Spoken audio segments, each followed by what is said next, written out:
Hello everybody and welcome to Magic 2015. This is technically Duels of the Planeswalker games, so it's online Magic, so we're gonna check it out. I've already played through the tutorial, but I actually thought this was a great way to teach newer players how to play Magic, except I think they don't completely go through it, so I'm going to start with the tutorial and kind of fill in the gaps of what they don't really say. So this is kind of how to Magic the Gathering, so Magic for beginners. So we're just gonna skip along through this stuff. Welcome to Magic. You and your opponents take the role of planeswalkers, powerful sorcerers who can magically travel between planes of existence. To win, you must defeat your opponent by bringing his life total down from 20 to 0. To do this, you will use a variety of tools, represented in the game as a deck of shuffled cards. All players have their own decks to play with. We call this your library. At the beginning of the game, each player draws 7 cards. If you don't like your opening hand, you have the option of redrawing, called a mulligan. To take a closer look at your cards, zoom in. Now, one thing they don't say, when you take a mulligan, you have to completely shuffle your deck again and then only draw 6. And something you can kind of see here is we have a decent starting hand. We have enough planes to play our first thing, which is on turn 2. Green doesn't necessarily want to play a creature right away, but it wants to play a creature. Green is usually, at least in this basic deck, green wants to get a creature down on turn 2. And As you can see, Magic cards have many symbols and words. We'll explain what they mean as the game continues. And so will I. But anyway, so like this one in particular, it costs 2 and it's a 3/3. That's great for green. It's a great starting hand. So as you can see, we will be doing one of each of the 5 mono colors, basically. So white, red, black, green, blue. You can always splash more colors, obviously. But I thought this tutorial kind of works out, but it doesn't explain a whole lot. So, I mean, you could use all 5 colors in a deck, but you have to, like, there's a lot of workaround with that. And we'll get into that sometime later, maybe. For the first quest, you're playing a green deck. Green's specialty is large, powerful creatures. Your opponent is Crimson Mage. I also wanted to point out that this is just a normal duel, just a 1 versus 1. I think these are modern cards, so there's a lot of different legalities of what you play.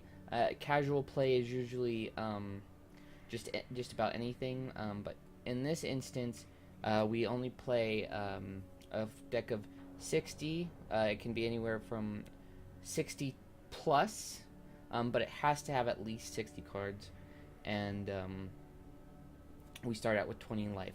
There are a lot of different game modes where you have different starting life and different card totals. Like, for instance, there's another type called Elder Dragon Highlander or Commander, depending on what you would like to call it, basically. I think the official one is Commander, but in that you have a starting life of 40 and you have a deck of 100 cards of one type. Now, for instance, in this normal one, you can only have 4 of the same type of card except for basic lands, and they have to be basic lands. So just continue on. To cast spells or summon creatures, you're gonna need some resources. In Magic, the main resource, mana, comes from lands. Every turn you may play a land from your hand. Once you have enough lands on the battlefield, you'll have the mana you need to cast spells, including summoning creatures. Play a land now. Now, one thing she doesn't mention, and I don't believe she mentions at all, is you can only play a land during your 2 main phases. So I'm on my first main phase, so I can play a land. Since you don't have enough mana to cast And any so she's spells, just skipping my other one, so you can see combat right there. And then there's the second main phase where you could have played an, Crimson Mage You're- will also play you lands could have to also build the played a resources land, he but needs only to one cast per spells. turn. So you have two main phases, but you could play your your first land on your first main phase, or you could wait until your second main phase to play that land.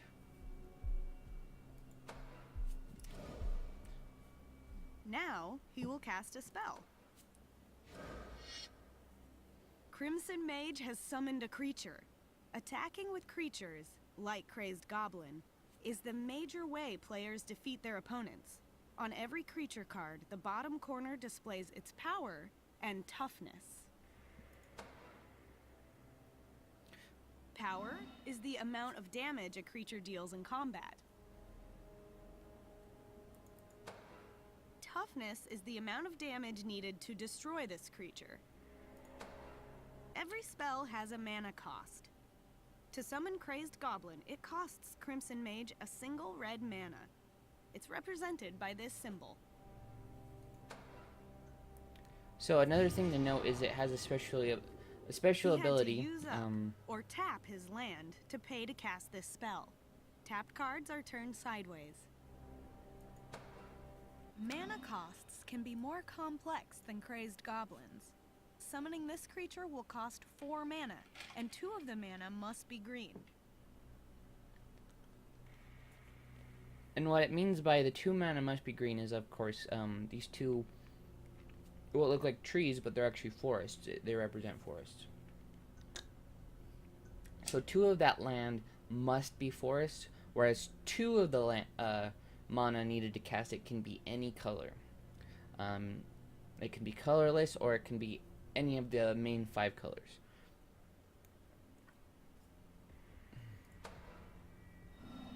When a player gains control of a creature, it can't attack or do anything that requires tapping. This is called summoning sickness. These creatures will have a dizzy look to them. But we can expect the Crazed Goblin to attack on Crimson Mage's next turn. So another thing to note is there are pretty much every rule there is an exception Now to it's that our rule. turn. So for Let's summon Crazed Goblin Colonian Tusker. summoning sickness, To cast there this is spell, play a second land, and then choose the creature that costs 2 green mana. so the exception to this rule is something called haste, and if it has it right here in the text and it says haste, it means it can attack right away on the turn it's put out. So that's something to notice. And for this one, in its Oracle text, as it's sometimes called, is Crazed Goblin attacks each turn available. So it has to attack. Crimson Mage doesn't decide if it attacks, whereas normally we could, like, if we put down this Tusker, or Tracker.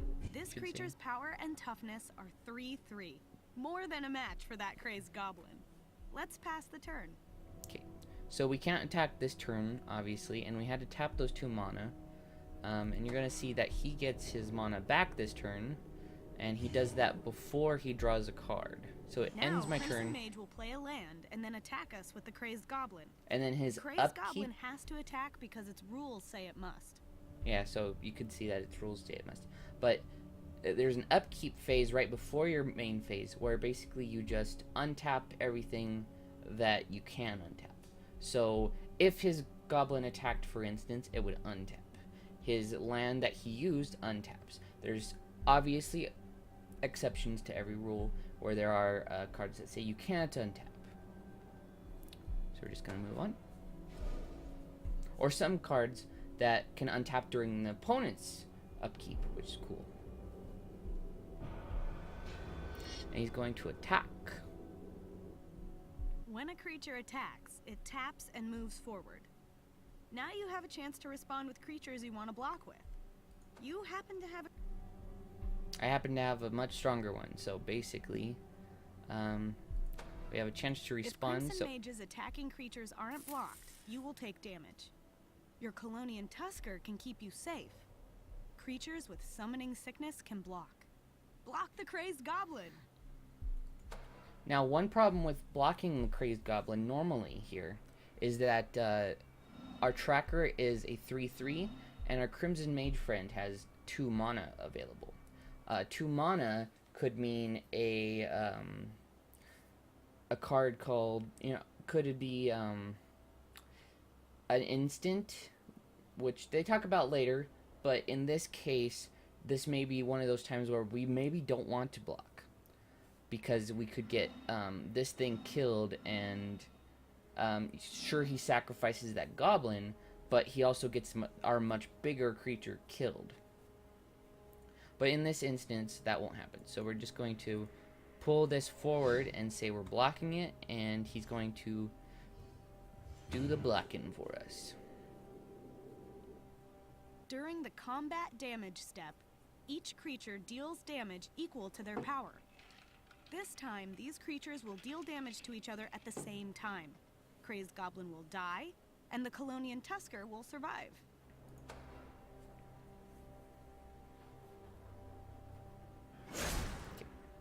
So see, now he has 2 life left, and if our friend on the other side, the Crimson Mage, had a instant that could deal 2 damage, he'd be dead.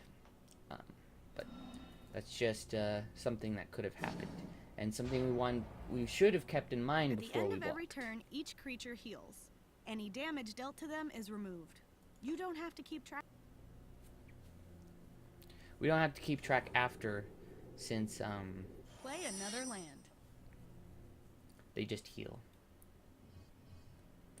There are obviously, again, exceptions to the rule, and that is creatures that deal in infect damage, but that is a completely different thing. So we have 3 mana. Now it's our chance to attack Crimson Mage. So we're just going to continue. And another thing to note is, normally this is a good idea, but the thing with red mana is that is the Because that is it the doesn't color have of any haste. creatures to block with, Crimson Mage will take 3 points of damage. So he could have played a 2/2 or a 3/3 haste You don't have on any this spells next that turn. you can cast for now, so let's pass the turn. So we're just going to pass on it.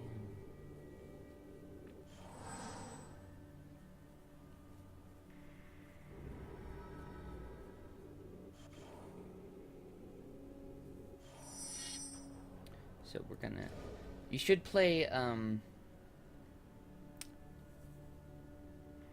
Most of the time, you should be able. You should play a land each turn, and you should keep in mind what type of land you want to play, because say I was playing a red-green deck, and this guy cost instead of 2 green, a green and a red, and then those 2 things, then I wouldn't want to keep playing forests. I'd want to at least have 1 mountain out there. And in this instance, I could have waited for my second main phase to Time to have him. attack. Send your Colonian Tusker into combat. Remember that you can't attack with your Rumbling Baloth yet, because it has Summoning Sickness. And another thing to note is this one's special abilities down here. So she has to attack each turn if able, but whenever she deals combat to a player, so whenever she does combat damage to me, not my creatures, she gets a counter, which could be very bad. So that's why we have this Rumbling It's important to know Baloth that here. in Magic, you can only decide that your creatures are attacking an opponent. You don't have control over which of your opponent's creatures will block. Yeah. So unlike a game like Hearthstone, where you can be like, I'm going to attack with this tracker to the vampire, so we can't just like go attack him. We have to have him attack the Crimson Mage, or on rare occasions when a player has a Planeswalker, which I don't believe there's any Planeswalkers in the Duel of the Planeswalker games, other than, the big, myself or Crimson Mage or etc. etc. So you can attack those 2 and assign damage based on what you want to deal damage to the Planeswalker or the player. You can't attack the creatures unless, I think there are some cards that have the exception to the rules. There's always an exception to a rule. If there's not yet, there will be. Always. So he can block or he can choose not to block. And he's going Unless to choose the to card block. says otherwise, blocked creatures deal all damage to the creatures that blocked them. No damage is dealt to the defending player. Blocking with small creatures to not take any damage is sometimes a good strategy. And that is, of course, another exception to the rule, and that's trample, but she will get into that later, so we will wait till then. So he's going to bring out a big Cyclops, who will check his thing. So this is another attacks each turn. This time, we're gonna try something a little different. Instead of playing your land and casting a spell before combat, wait until after combat. Now, she doesn't explain why we wait until after combat, which I think is kind of a big, like, I don't know. I feel like she didn't explain this part. So what we're going to do is attack with both of these guys in our combat phase, and then he's going to think, oh, so I have a free attack with this 3. But he's not going to, but he doesn't know that. So he's going to choose not to block with the Bloodrock Cyclops, where he could not only prevent 3 damage, but he could also kill my creature. So he'd rather be able to deal that 3 damage. But he's not going to be able to, because we're going to play a forest on our second main phase, and then we're going to play this centaur. Now, attack with both of your creatures. So we attack with all. So normally he would probably block that, so he could, both prevent the damage and take out one of my creatures. But in this instance, it's one of those, I can deal 3 damage at least next turn. It looks like Crimson Mage has decided not to block with his Bloodrock Cyclops, so he'll take 7 damage. Awesome. And that is the reason he didn't block, is because he realized he can attack freely next turn. During the main phase after combat, go ahead and play your land. So this is the second main phase where we can play a land. You'll be in great shape to win if you cast this creature next. And then we have this guy who not only can block that Cyclops, Crimson Mage will play a land and attack, but kill it and Things still survive. Are looking good.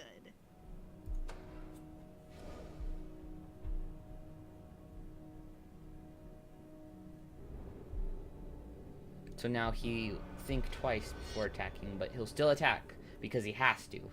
So I shouldn't have said he'll think twice.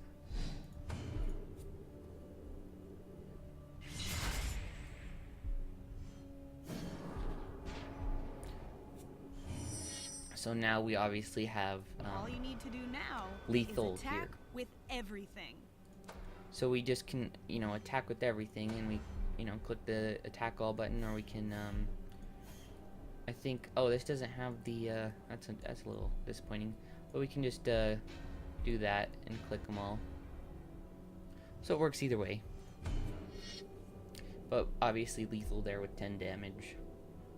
And we could have played another forest there, but obviously there was no point in doing so, and the AI In just Quest didn't let 2, us. We'll So spice up the battle with other kinds of spells.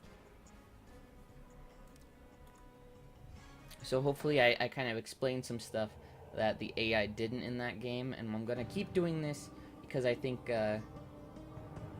Magic's a great game, and I think I'd love, people to more understand it. So I'm not gonna make this video go on too long since it's already been almost 20 minutes. So I will just do all 6 videos of the tutorial, it looks like.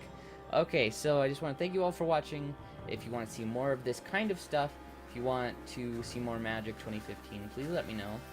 And as always, have a hell of a week. And somebody hit my music.